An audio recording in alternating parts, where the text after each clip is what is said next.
Berani kalau batuk bersin dalam semayang, adakah membatalkan semayang? Jika benar tahap sekuat mana batuk bersin boleh dalam semayang?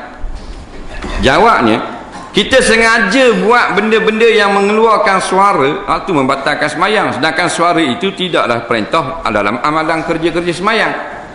Nah, dia sengaja buat bersin, batal semayang. Tengah-tengah duduk saja, cing buat gitu, ciwak, batal.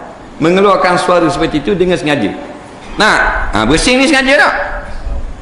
Bersin ni iktirariyah, benda yang kita tak boleh nak kontrol. Nah, cakap tengah cakap ni mari. Kalau boleh tak boleh, pasal kita tengah cakap kan. Sekarang bersin tak ada orang. Kita tak boleh kontrol tu.